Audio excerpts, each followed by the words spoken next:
Welcome to episode 94 in our series on Duties of the Heart by Rabbi Bachya Ibn Pakuda. And we're up to the 5th chapter in the Gate of Abstinence. And we're going to separate the 5th chapter into two parts. And what Rabbi Bahya is dealing with in this are the levels of abstinence that accord with our Torah as relates to a person, and he separates the three main types of abstinence into three levels. One is an outer level of abstinence, which is where we deal with other people and other outside our body, more to do with society. The second type of abstinence deals with our personal bodily abstinence. And the third is our internal psychological abstinence. It's almost like outer, surface, inner. So three kind of depths of abstinence. And he's going to give a good examples of these. So, in the 5th chapter, Rabbi Bahya begins, "What forms of abstinence are in accord with our Torah? I say, in response to this question, that the abstinence advocated by our Torah is of three kinds. One of these is in our dealings and associations with other people. The second relates to what is solely our own regarding our physical senses and external limbs. The third relates to what is ours alone regarding our inner selves, our traits, our convictions, and the thoughts, good or bad, hidden in our hearts. I will explain this in concise form as well as I can with God's help." So he begins the first kind, this outer level. "As to the way of abstinence that we should adopt in our association with other people, this includes greeting them joyfully, with a cheerful countenance, and relating to all with humility and lowliness, gentle speech and humble spirit. It also includes showing them compassion, kindness and grace, without burdening them, speaking of them favourably, performing acts of kindness for them, not hoping to benefit from them or to gain what is theirs. It includes helping them to enhance their religious life and secular affairs, and showing them the way that is pleasing to God. It includes bearing patiently with their harsh words, pouring out one's heart before God and not before them, avoiding gatherings for eating, drinking and merriment, and, when in their company, being on guard against all that might lead to disobedience of God or overstep the bounds of modesty, the restraints of morality, and the like." So Rabbi Bahya, in this first section of the first kind, the outer kind of how you deal with other people, speaks very correctly about, first of all, in the first section, talking about greeting people joyfully, a cheerful countenance. It's very, very important that when you, perhaps when you go for a cup of coffee somewhere regularly, that when you meet the staff, you know, perhaps you just raise the vibration in that place you go into. You joke a little bit with the regular people that you know. Your friends, when you meet them, perhaps for a coffee, you make them laugh. We, behind, our eyes, you never know really how bad a day or how bad someone's feeling. And sometimes just a pleasant 5 or 10 minutes with a person who's down or depressed can change their whole day. And, perhaps this is very important. A simple word, a smile at somebody, an acknowledgement, giving someone, making someone feel human when they feel lousy, is very, very important. We never know what battles people are facing, and sometimes it's very well disguised. So, again, he reminds us to always greet people joyfully and kind of raise the vibration of the person you're with. And also he talks about helping them enhance their religious life and secular affairs, and showing them a way that is pleasing to God. As a servant of God, one most likely would have a kind of message to deliver to our fellow people. So one must know how to do this in a diplomatic way, not to shove things down people's throats or make it like a not offensive, but something that annoys people. So it says you have to show the way that is pleasing to God. It also says includes bearing patiently with their harsh words. Perhaps the message you're giving some people don't agree with, and they may lambast you for having these convictions. But you must bear patiently with them, as Rabbi Bahya says. So let's move on to the second kind, which is our surface bodily type of abstinence. He continues, the second kind. The abstinence we should adopt of the second kind, that which relates solely to ourselves with regard to our senses and external limbs, may be divided into two parts. Number one, the forbidden, namely the negative commandments, and number two, the permitted, namely all the different kinds of permitted pleasures. Each of these parts may be divided into three as follows. The forbidden. Anything that is forbidden to us must be one of three things. Either it is one of the things for which there is a natural longing, such as fornication, theft, usury, and gluttonous consumption of forbidden foods and drink.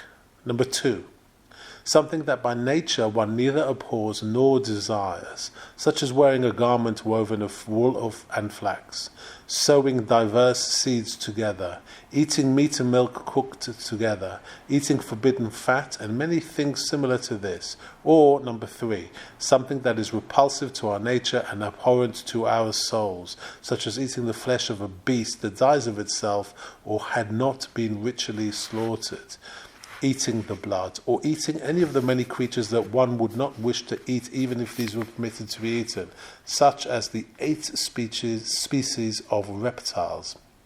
I think this is mentioned in Vayikra chapter 11, verse 29, and their like. So he continues, you should discipline yourself, my brother, by abstaining from all that God has commanded you to abstain from, until the disgust you feel and the abhorrence you have for forbidden forms of pleasure and desires reach such an extent that the most revolting of these forbidden things and those that are attractive to others are equally abhorrent to you. Thus, forbidden sexual relations, taking money in prohibited ways, self-aggrandizement through the humiliation of one's fellow and his disparagement, all of which a person by nature is strongly attracted to, should be as repulsive to you as eating mice, blood, or reptiles, which are repulsive and abhorrent to you by nature. When you attain this degree of abstinence from the forbidden, without forcing your nature or feeling it a hardship, you will belong to the class of people who are free from sin and saved from stumbling, of whom it is said, no evil will befall the righteous. That's from Proverbs 12, verse 21. So very, very true. You can feel that you've overcome a temptation when really you have no desire whatsoever. And I think you can actually sense that kind of benchmark when you overcome certain things. There's always a period where you have a great desire for it, but you feel locked in to your kind of conviction that you want to change your ways, but you still have a very strong hankering for whatever it is you're trying to avoid. But there is always a stage where you kind of time passes and the kind of distance you've put between yourself and this thing that is degrading to yourself, there's a point where you overcome it and it no longer becomes, you no longer think about it. And it's then when you kind of, you're not doing it out of hardship, you're doing it out of nature, you're now beyond that issue. So this is what Rabbi Bahya is saying. You shouldn't feel like you are being like it's a hardship. And now he's going to talk about the permitted things that are left to our discretion. He continues, there are also 3 ways of partaking of the permitted things left at our discretion. The first way of partaking only of food that is not consumed for pleasure, food with which one could not live or continue to exist. The second way is partaking of permitted foods in a more liberal fashion, aiming for moderation in pleasure without extravagance or profligacy. For example, by meeting basic needs with good breads and finely prepared dishes, by drinking good wine in moderation. The same applies to dress, living accommodations, and other needs. The third way is overindulging in permitted pleasures purely for the sake of luxury. This leads one to forbidden pleasures and keeps him from performing the duties he owes God, as it says, lest he quaff and forget that which is decreed. That is from also Proverbs 31 verse 5. You should practice abstinence from the permitted pleasures, my brother, to the best of your ability, so that you come to regard them as in the same class with the pleasures that are forbidden to you. Otherwise, you may forsake the Torah and neglect your duty. You know what the Creator, may he be exalted, commanded the king when he said, and he quotes from Deuteronomy 17:17, he should not have many wives. Also from Deuteronomy 17:16, only he should have not many horses. As it says also Nehemiah 13 verse 26, did not Shlomo, king of Israel, sin on account of these? The foreign women caused even him to sin.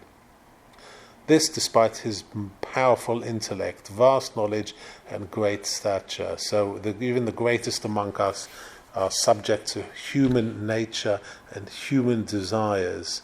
And, we have to really learn how to kind of control this. In a horse, we are the rider of that sort of emotional horse, as I've mentioned before, where we have to be a very balanced rider to be able to use this powerful, driven horse to take us in the right way, because you need to use the kind of emotional and physical desires and kind of initiative and positivity of the horse, but you mustn't let it gallop away with you to places you shouldn't be in. And he continues, now he talks about the inner detachments. He continues, in keeping with your understanding, be careful and guard your soul by abstaining in your heart and thought from all that may keep you from God's commandments, even if you are unable to free yourself from matters of the next world because you are busily engaged in securing necessary provisions and a livelihood in this world. As our masters of blessed memory have reported, many of them would labor for the needs of this world while at the same time remaining inwardly detached from it. Abba Chilkiah, for example, hired himself out as a tiller of the soil. This is from Ta'anis 23 Amud Aleph. Shammai works as a builder. That's from Shabbos 31 Amud Aleph. Hillel made his living as a woodchopper, also Yoma 35b.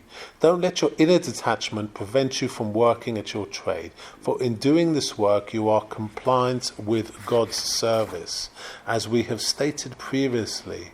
When, however, you are able to lay aside worldly activity and give it up for the sake of the Creator, when you are unable to do this because you must provide for your livelihood, do not be content with what we have spoken of. For the one who observes your innermost thoughts will help you fulfill your aspirations to serve him. As our masters of blessed memory said, whoever fulfills the Torah in the midst of poverty will in the end fulfill it in the midst of riches. Whoever neglects the Torah because of riches will in the end neglect it because of poverty. This is from Ethics of Our Fathers, chapter 4, verse Mishnah 9. So, Rabbi Bahya is telling us that we must work. Work can be sanctified if done in the correct way, and it's every person must work as a part of a kind of discipline. And you can do things in the right way. Even if you're working, you can do that in a holy way, so to speak. So Rabbi Bahya continues, you should endeavor to restrain your senses and the motion of your external limbs, as I will now describe to you. Begin by restraining your tongue and closing your lips. Refrain from idle words. So that moving the heaviest limb seems easier to you than moving your tongue. For the tongue is the part of the body that is quickest to sin, and its sins are more numerous than those of all the rest, because of its swiftness and quick motion, because of the facility with which its deed is done, and because of its ability to do good or evil without any intermediary. This is very true. Rabbi Bahya is describing how powerful the tongue is.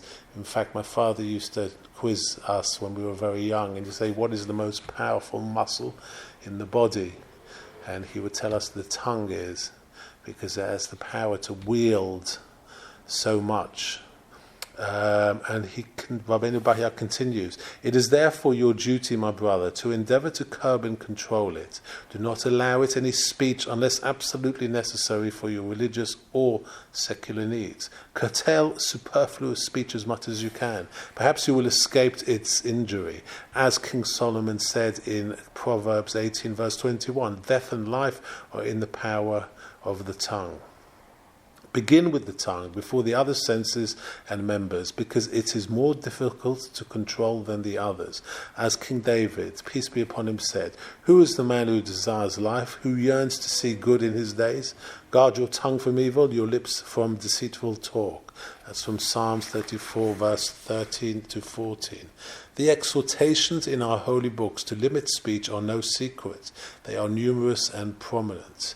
If you should wish to corroborate what I have said about the many sins involved in speech, undertake to remember the words that left your mouth during the day when you were together with other people and mingling with them. If you can write it all down, do so. Later at night, when you are not preoccupied with your affairs, go over your words and reflect on them. You will then see what proportion of your speech was necessary, what was superfluous and of no benefit to you, and what was injurious to you. For example, falsehood, tale-bearing, oaths and slander. Then you will recognize your defect and see your corruption. Faithfully note this in yourself as you note the corruption in your enemy. Do not persist in this for a short while only, but do it for a long period until your tongue is refined and your words become few. So I think we're going to stop there today. This is about halfway through this chapter, and leave the rest for the next episode. But very, very true. Our tongue can be loose at times when we are during the day, especially in social settings. And this is very good advice to try and remember exactly what you said. Try and commit it to paper, perhaps, if you can, and see sometimes how much shtuyot you manage to talk at times, how many tale-bearing episodes there were in your day, and how many times you didn't praise when you could have, or even worse, when you slandered somebody when you definitely should never have. So the tongue is the first element in this kind of bodily section, the midsection of these three levels, the outer, surface and inner abstinence. And this tongue is the first element to kind of take control of. So I look forward to continuing this episode in this chapter in the next episode.